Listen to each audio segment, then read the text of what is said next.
Hello, good morning everyone. तो accountancy class शुरू करते हैं अपन। जैसे कि हमने पिछली बार देखा था, पिछले वीडियो में guarantee by partners, guarantee by the firm. आज हम देखते हैं guarantee by the partner to firm, यानी कि पार्टनर जो होगा कंपनी में वो कंपनी को गारंटी देगा। पार्टनर में guarantee minimum earning to the firm, यानी कि पार्टनर जो होगा वो गारंटी देगा कंपनी को, हम इतने अर्निंग्स मिनिमम, हम इतना प्रॉफिट लाके दिखाएंगे। In such situation shortfall is debited to the capital account of the partner who gives certain amount guarantor. यानी कि अगर जैसे कि पार्टनर प्रॉमिस करेगा, गारंटी देगा कि हम इतने कमाएंगे, उसमें से उसको वो इतना कमा नहीं पाएगा और वो शॉर्टफॉल होगा, यानी कि कम, उससे जितना गारंटी देगा उससे कम आएगा प्रॉफिट। तो वो क्या करेगा, जो बचेगा अमाउंट, जितनी गारंटी दी है उसमें से जो कमाया है वो लेस करेगा और जो अमाउंट आएगा वो पार्टनर्स कैपिटल अकाउंट में डेबिट साइड एंट्री करेगा, शॉर्टफॉल होगा। तो इसके बेसिस पे हम एक प्रॉब्लम सॉल्व करते हैं। A, B and C are the partners sharing profit in the ratio 5:3:2, यानी कि तीनों पार्टनर्स हैं, शेयर करेंगे प्रॉफिट 5:3:2 में। C gives guarantee to the firm of minimum 60,000 earning, यानी कि सी जो पार्टनर है वो क्या कहेगा, गारंटी देगा कि हम मिनिमम 60,000 कमा के दिखाएंगे। लेकिन सी को क्या होगा, सी कुड अर्न ओनली 40,000, यानी कि वो सिर्फ 40,000 ही कमा पाएगा। 60,000 की गारंटी दी थी, 60,000 की गारंटी दी थी, लेकिन वो कितना कमा पाया, 40,000। तो इसमें से कितना बचेगा, 20,000। तो ये हो गया शॉर्टफॉल, यानी कि पार्टनर्स कैपिटल अकाउंट में इसे डेबिट साइड एंट्री करेंगे। Total profit earn by the firm is 1 lakh, यानी कि टोटल प्रॉफिट जो होगा कंपनी का 1 लाख होगा। Prepare profit and loss appropriation account for distribution of profit among partner, यानी कि हम अब बनाएंगे profit and loss appropriation account.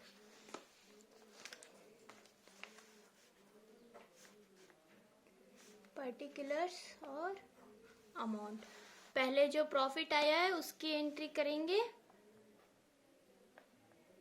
By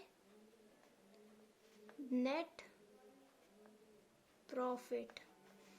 net profit कितना है टोटल, 1 लाख।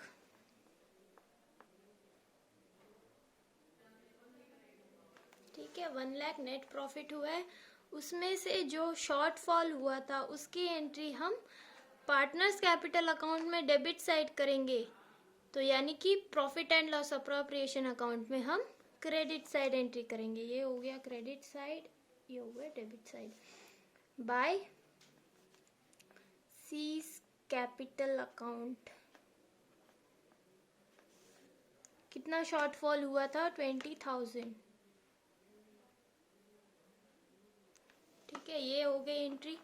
इसके बाद हम क्या करेंगे, इन दोनों को टोटल करेंगे, 1 लाख और 20,000, 1,20,000, ये हो गया इसका टोटल 1,20,000। ठीक है, ये हो गया इनका टोटल। अब ये जो है हम शेयर करेंगे पार्टनर्स में, 2 पार्टनर्स कैपिटल अकाउंट। पार्टनर्स कौन है, ए, बी और सी, इन तीनों में हम बांट देंगे 1,20,000 को 5:3:2 में बांट देंगे। तो ए को मिलेगा 60,000, बी को मिलेगा 36,000 और सी को मिलेगा 24,000 का प्रॉफिट। ये हो गया प्रॉफिट, इसे डिस्ट्रीब्यूट कर दिया ये ए, बी और सी में। ठीक है, ये हो गया guarantee by the partner to firm. ठीक है, ये हो गया अपना guarantee of profit to the partners. अब हम एक और प्रॉब्लम सॉल्व करेंगे। ऑन 1 जनवरी, देखिए आप पहले तो क्वेश्चन जो है ठीक से समझेंगे, उसके बाद प्रॉब्लम जो होगा हम सॉल्व करेंगे ताकि कोई मिस्टेक ना हो। The balance of capital account of A, B and C were 10,000, 18,000 and 15,000। ये जो अमाउंट दिया गया है, ए, बी और सी कैपिटल लेके आ रहा है company. Balance of capital account यानी कि हम जो पार्टनर्स कैपिटल अकाउंट बनाएंगे उसका बैलेंस है, पिछले महीने का, पिछले साल का बैलेंस कैपिटल का। They decided to make following adjustment before distributing profit and loss, यानी कि कुछ एडजस्टमेंट बताएंगे प्रॉफिट एंड लॉस डिस्ट्रीब्यूट करने से पहले एडजस्टमेंट करेंगे, उसकी एंट्री कैसे करेंगे वो देखते हैं। पहले जो एडजस्टमेंट करेगा, ₹1,000 per month is to be given to A as salary, यानी कि ए को जो है सैलरी मिलेगी 1,000 की महीने के बेसिस पे पर मंथ। तो उसे हम जब पार्टनर्स कैपिटल अकाउंट बनाएंगे या फिर profit and loss appropriation account बनाएंगे, उसमें हम क्या करेंगे, उसे एनुअल बेसिस पे कन्वर्ट करेंगे, यानी कि इसे महीने के बेसिस पे दिया है तो हम इसे ईयरली कन्वर्ट करेंगे। नेक्स्ट एडजस्टमेंट होगा 10% per annum interest on capital is to be given to all partners, यानी कि 10% per annum interest on capital partners को दिया जाएगा।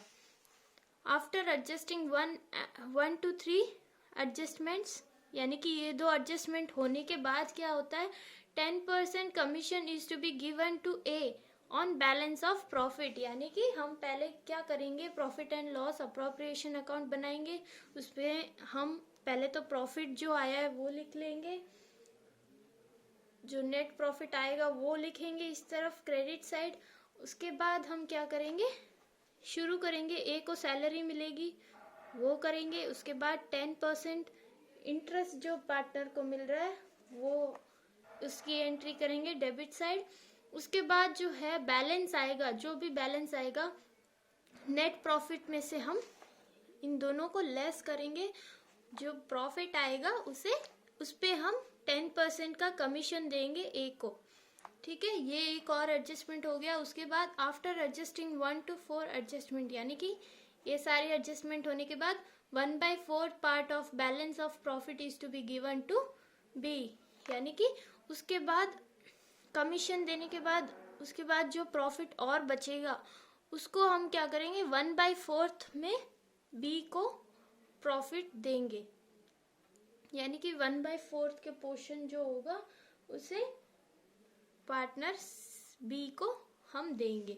Balance of profit is to be divided into 3:2 ratio between A and C, यानी कि B को profit जो भी प्रॉफिट होगा उसे हम बी में 1/4 के पार्ट जो होगा बी को देंगे, बाकी ए और सी को जो होगा 3:2 रेशियो में बांटेंगे।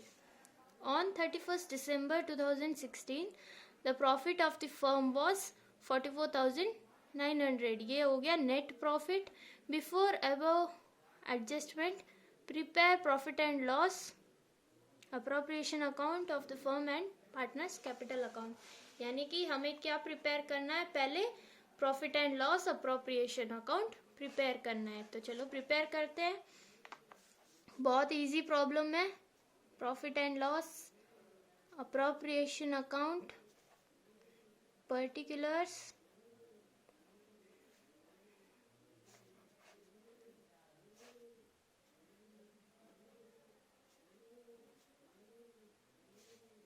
फॉर्मेट जो है देखो ठीक से लिख लेना, क्रेडिट डेबिट कुछ भूल गए तो उसका भी मार्क कटेगा। तो पहले हम क्या एंट्री करेंगे, net profit by net profit 44,900, ये हो गया प्रॉफिट। उसके बाद सैलरी दे रहे हैं ए को, डेबिट साइड लिखेंगे 2 इज सैलरी। तो मंथली बेसिस पे दी गई है तो हम उसे कन्वर्ट करेंगे ईयर्स में। एक साल में उसको कितना मिल रहा है 12,000। 1000 इंटू 12 करेंगे 12,000 उसको मिल रहा है। उसके बाद 10% इंटरेस्ट ऑन कैपिटल, तीनों पार्टनर्स को इंटरेस्ट ऑन कैपिटल दे रहे हैं ए बी और सी। ए का कैपिटल कितना है 10,000 इंटू 10% करेंगे होगा 1,000। उसके बाद 18,000 कैपिटल है बी का, तो 10% इंटरेस्ट आएगा होगा 1,800 और सी का होगा 1,500। तीनों का टोटल लिख देंगे यहाँ पे 4,300। ठीक है, ये हो गया इंटरेस्ट ऑन कैपिटल। अब जैसे कि नेक्स्ट एडजस्टमेंट क्या है 10% commission is to be given to A on balance of profit, यानी कि ये हो गया प्रॉफिट। उसके बाद हम इनको लेस करेंगे तब अमाउंट हमें आएगा 28,600। तो 28,600 पे हम 10% कमीशन देंगे टू एज कमीशन। कितना बोला था मैंने प्रॉफिट 28,600 इंटू 10%, ये होगा कमीशन।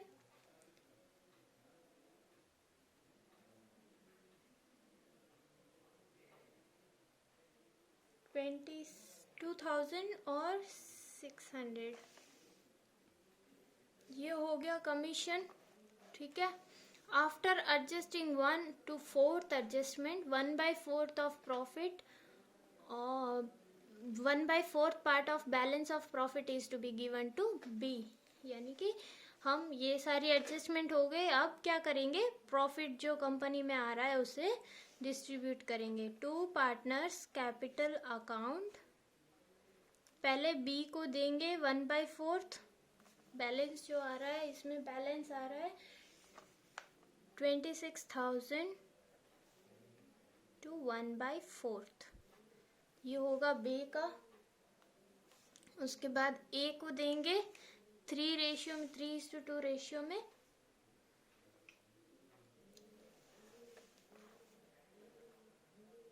5,200 इसका होगा। उसके बाद हम फिर से इसे कैलकुलेट करेंगे, प्रॉफिट में से इन सबको माइनस करेंगे, 5,200 भी हम माइनस करेंगे, तब जो आ रहा है 20,800। यानी कि ये बैलेंस आ रहा है, बैलेंस ऑफ प्रॉफिट, इसे हम डिस्ट्रीब्यूट करेंगे 3:5 के रेशियो 3:2 के रेशियो में। सी को भी सेम 20,800 to 2:4। अब ए को मिल रहा है 12,480 और सी को मिल रहा है प्रॉफिट 8,320। ठीक है, अब इन सब का टोटल हम जो होगा यहाँ पे लिखेंगे 26,000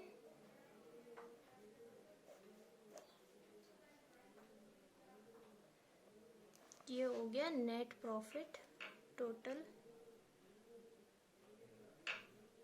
ऐसे हमने profit and loss appropriation account बना लिया। इसके बाद हमें क्या प्रिपेयर करना है पार्टनर्स कैपिटल अकाउंट। तो हम अब प्रिपेयर करते हैं पार्टनर्स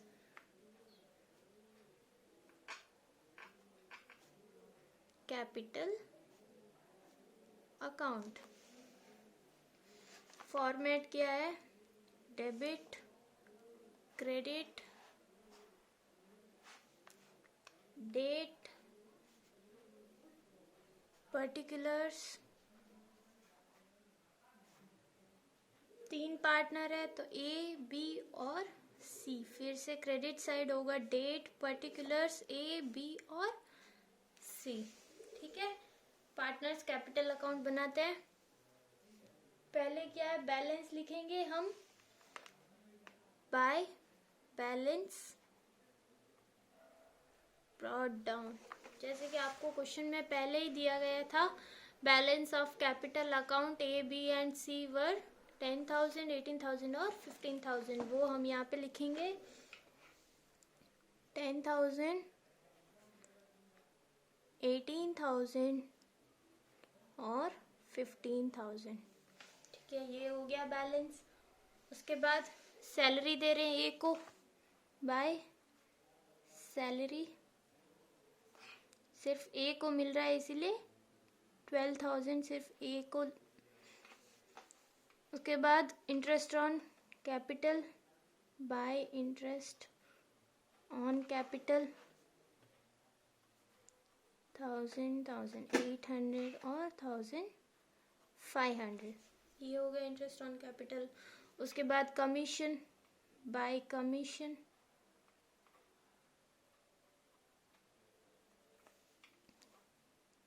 कमीशन किसको, ए को मिल रहा है 2,600। ये भी एंट्री हो गई। इसके बाद हम प्रॉफिट एंड लॉस का अप्रोप्रिएशन अकाउंट लिखेंगे। प्रॉफिट एंड लॉस कितने का प्रॉफिट हुआ है, 5,200, 12,480। ये हो गया प्रॉफिट। इसके बाद सबका टोटल करेंगे।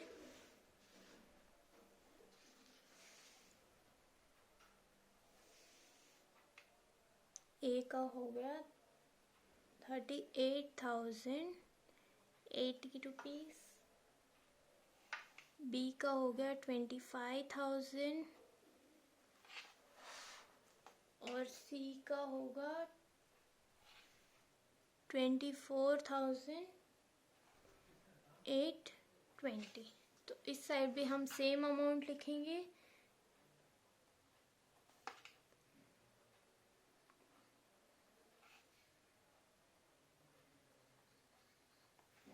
और जो बैलेंस होगा वो हम यहाँ पे बैलेंस कैरिड डाउन।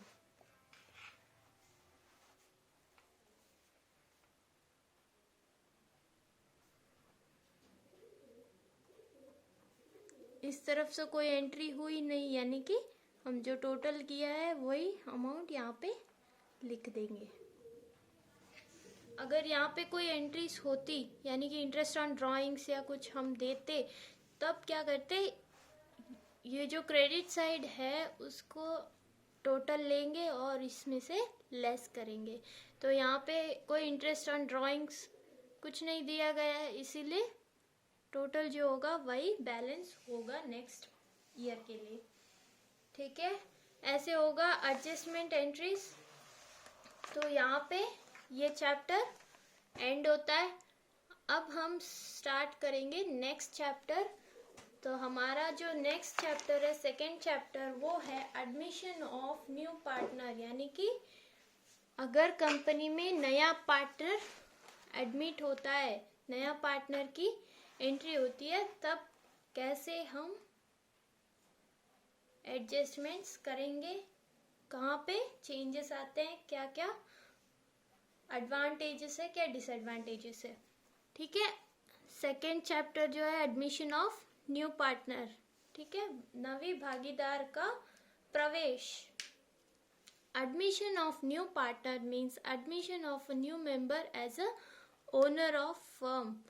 यानी कि नया पार्टनर कंपनी में आएगा, ऑलरेडी दो पार्टनर्स है, या हम सिर्फ एग्जांपल ले रहे हैं कि अगर कंपनी में दो पार्टनर ऑलरेडी है और एक पार्टनर जो है एडमिट हो रहा है, एडमिशन ऑफ न्यू पार्टनर हो रहा है, तो वो क्या होगा, वो भी कंपनी का ओनर कहलाएगा।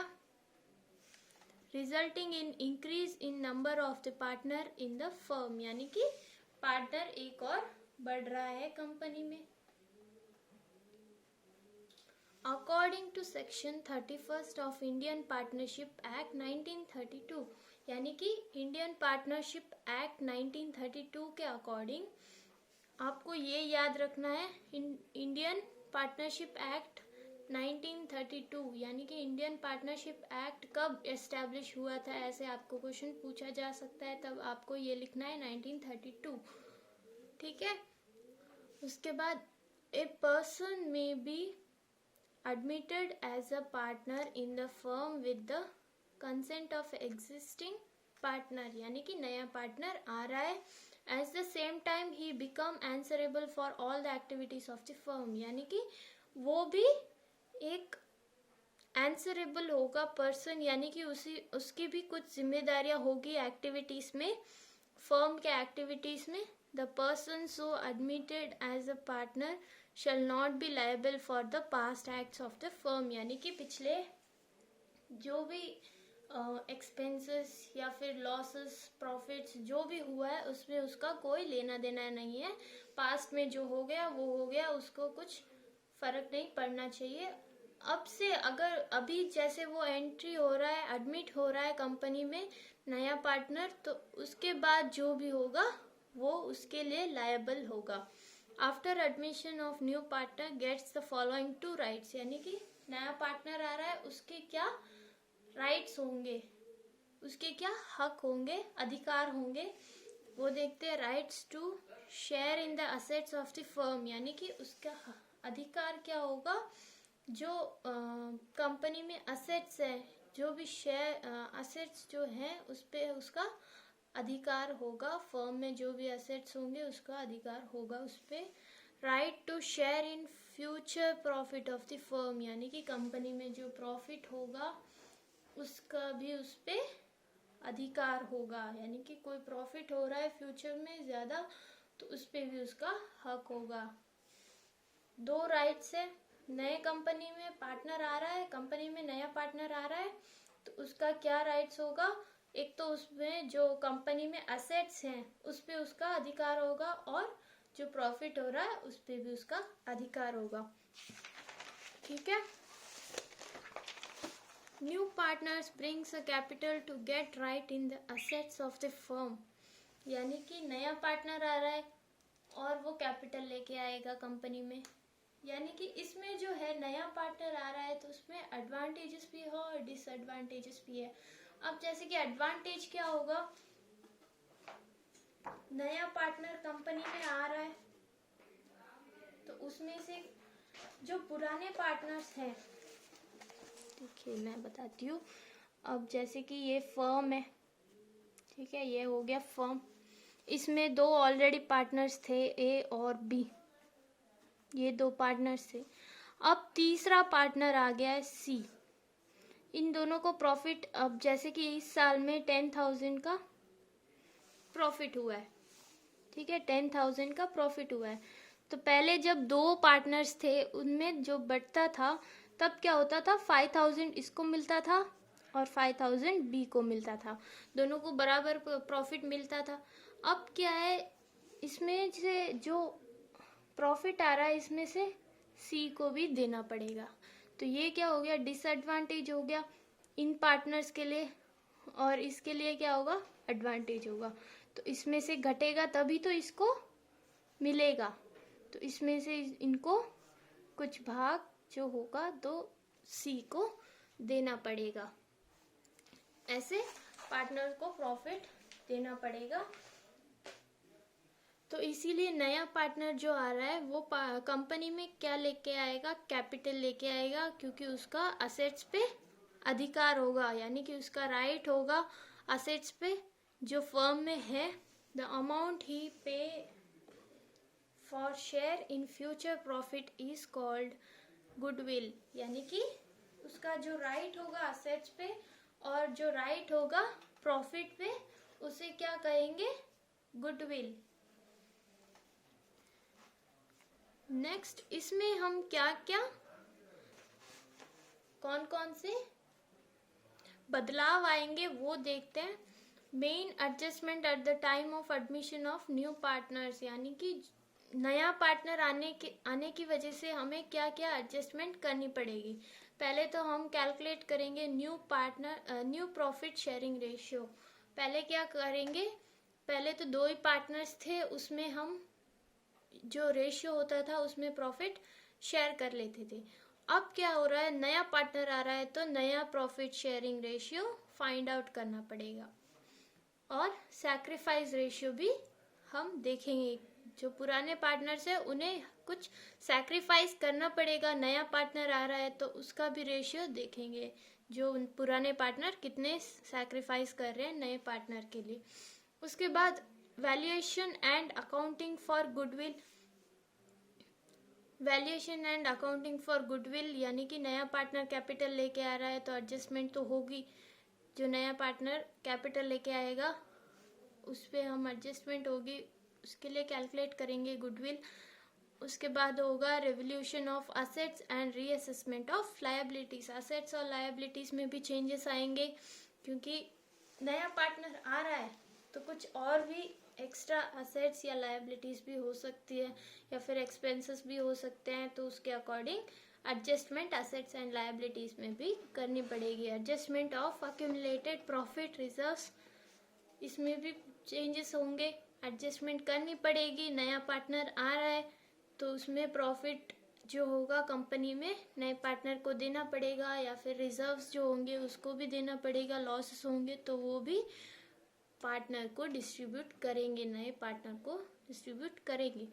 उसके बाद एडजस्टमेंट ऑफ कैपिटल, क्योंकि नया पार्टनर आ रहा है तो वो कैपिटल लेके ज़रूर आएगा, तो एडजस्टमेंट ऑफ कैपिटल भी होगी। तो हम पहले क्या पढ़ेंगे, calculation of new profit sharing ratio and sacrifice ratio. हम नया profit sharing ratio find out करेंगे, और जो पुराने पार्टनर्स है वो कितना सैक्रिफाइस कर रहे हैं वो भी हम देखेंगे। पहले तो न्यू प्रॉफिट शेयरिंग रेशियो क्या है, मीनिंग देख लेते हैं। New profit sharing ratio is which all partners including new partner share future profit of the firm, यानी कि प्रॉफिट जो कंपनी में होगा उसे नए पार्टनर में शेयर करना पड़ेगा, इसीलिए नया profit sharing ratio find out करेंगे। The incoming partner acquires his share of profit from the old partner, so profit share of old partner is charged, यानी कि ओल्ड पार्टनर जो होगा, पुराना पार्टनर, उसे उसमें से नए पार्टनर को देना पड़ेगा। जैसे मैंने बताया, ए और बी को जो लेस करेंगे तभी तो सी को कुछ मिलेगा, इसीलिए ए और बी को सैक्रिफाइस करना पड़ेगा। thus it is established that new profit sharing ratio of a partner to be computed, इसीलिए हम new profit sharing ratio find करेंगे। उसके बाद सैक्रिफाइसिंग रेशियो क्या होगा, sacrifice ratio is a ratio in which old partner sacrifice their share of profit in favour of new partner. पुराने partners कुछ sacrifice करेंगे न्यू पार्टनर के लिए। Goodwill is paid to the sacrificing partner, जो sacrifice कर रहे हैं उस पर उनको गुडविल भी देना पड़ेगा in their sacrifice ratio at the time of admission of new partner. नया पार्टनर आ रहा है, गुडविल भी लेके आएगा, कैपिटल भी लेके आएगा, तो इसीलिए असेट्स, लायबिलिटीज में, कैपिटल में, सब में चेंजेस, एडजस्टमेंट करनी पड़ेगी। तो इसके बेसिस पे हम सैक्रिफाइस रेशियो हम कैसे कैलकुलेट करेंगे। ओल्ड प्रॉफिट शेयरिंग रेशियो, यानी कि आपको क्वेश्चन में दिया जाएगा ओल्ड प्रॉफिट शेयरिंग रेशियो जो होगा उसे माइनस करेंगे न्यू प्रॉफिट शेयरिंग रेशियो के साथ। पहले हम क्या करेंगे, न्यू प्रॉफिट शेयरिंग रेशियो जो होगा वो फाइंड आउट करेंगे। न्यू प्रॉफिट शेयरिंग रेशियो का फॉर्मूला क्या होगा, ओल्ड प्रॉफिट शेयरिंग रेशियो, जो पुराना क्वेश्चन में आपको दिया जाएगा ओल्ड प्रॉफिट शेयरिंग रेशियो, उसके बाद माइनस सैक्रिफाइस रेशियो, यानी कि ये दोनों जो है इंटर रिलेटेड है, दोनों आपस में मिले हुए हैं। तो पहले तो इसको फाइंड आउट करेंगे, उसके बाद सैक्रिफाइस रेशियो, पहले तो सैक्रिफाइस रेशियो जो होगा फाइंड आउट करेंगे, उसके बाद न्यू प्रॉफिट शेयरिंग रेशियो जो होगा फाइंड करेंगे। और उसमें भी अलग अलग सिचुएशन में कैसे करते हैं वो देखेंगे। When only the ratio of new partner is given, यानी कि नए पार्टनर का प्रॉफिट हम कितना देंगे वो दिया गया है क्वेश्चन में आपको, और जो नया प्रॉफिट शेयरिंग रेशियो वो नहीं दिया है, वो हमें फाइंड करना है। तो इसके बेसिस पे हम ये क्वेश्चन ले रहे हैं। A and B are the partner sharing profit in the ratio of 3:1, यानी कि ए और बी जब सी आने से पहले, पार्टनर सी को आने से पहले ए और बी का जो प्रॉफिट शेयरिंग रेशियो था 3:1 था। अब C is admitted for 1/4 share in the profit, यानी कि प्रॉफिट में से 1/4 शेयर ऑफ प्रॉफिट सी को देना पड़ेगा। इसीलिए हम तीनों में इक्वली कितना शेयरिंग रेशियो आ रहा है वो फाइंड करेंगे। Calculate new profit sharing ratio and sacrifice ratio.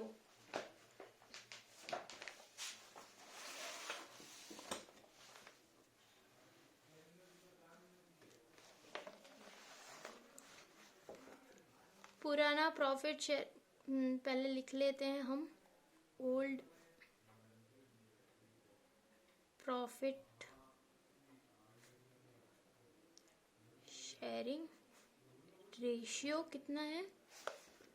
3:1। अब जब सी नया पार्टनर आ रहा है उसको 1/4 देना पड़ेगा शेयर प्रॉफिट में से। ठीक है, अब हम क्या करेंगे,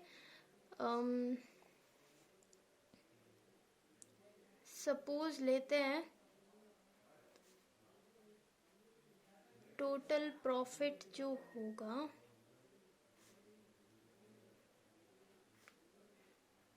फर्म का, यहाँ पे हमें नहीं दिया है तो हम क्या लेंगे 1। ठीक है, हम समझते हैं 1 जो होगा प्रॉफिट होगा कंपनी का।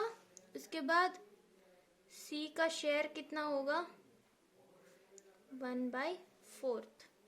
ठीक है, उसके बाद क्या बचता है प्रॉफिट में से 1/4 हमने सी को दे दिया, उसमें से कितना बचता है रिमेनिंग 1 माइनस 1/4 कितना बचा 3/4। ठीक है, अब जो प्रॉफिट था उसमें से सी को 1/4 दे दिया, जो बचा 3/4।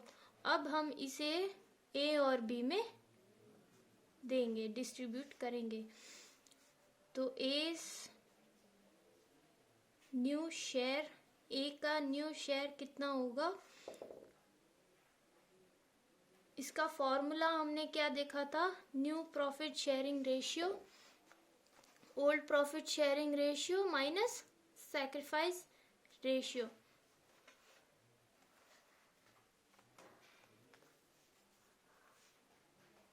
तो पुराना कितना है 3:1, तो 3/4 ये ले लिया।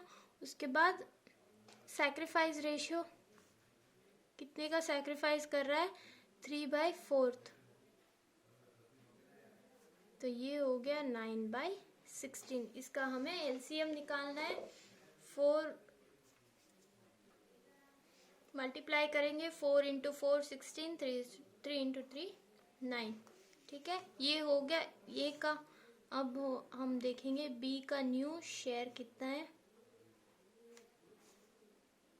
न्यू का पिछला कितना है, पुराना कितना है 1/4, और कितना सैक्रिफाइस किया है 3/4, तो ये होगा 3/16। ठीक है, ये हो गया न्यू प्रॉफिट शेयरिंग रेशियो।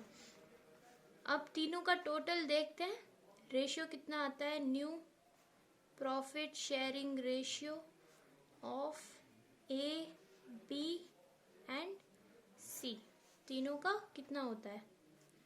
ए का कितना है 9/16, उसके बाद बी का लिखेंगे और फिर सी का लिखेंगे 1/4। अब इन तीनों के एलसीएम निकालेंगे, हम तीनों का एलसीएम निकालेंगे।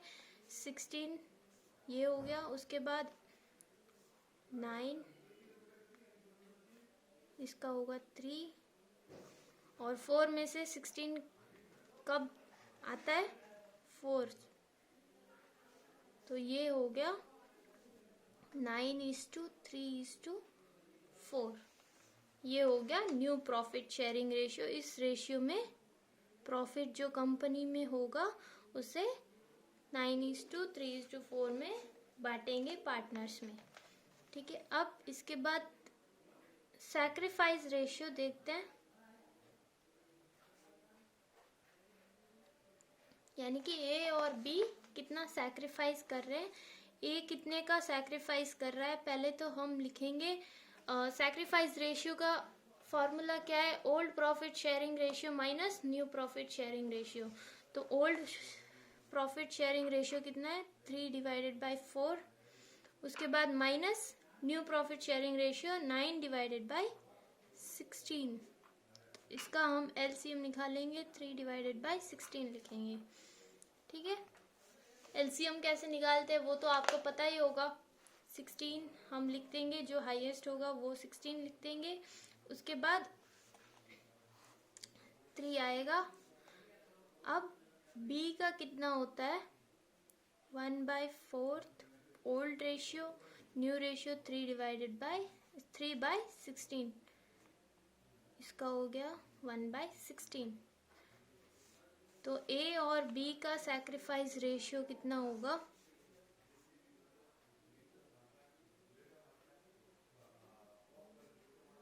सैक्रिफाइस रेशियो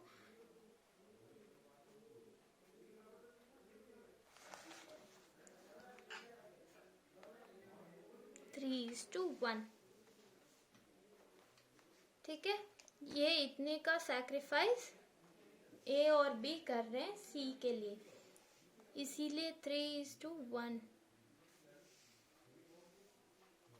ठीक है, ऐसे हम न्यू प्रॉफिट शेयरिंग रेशियो और सैक्रिफाइस रेशियो फाइंड आउट करेंगे। ये हो गया हमारा पहला situation when only the ratio of new profit is given in the question, यानी कि नया प्रॉफिट शेयरिंग रेशियो क्वेश्चन में दिया है, तब हम ऐसे करेंगे। अब हम नेक्स्ट वीडियो में देखेंगे अगला सिचुएशन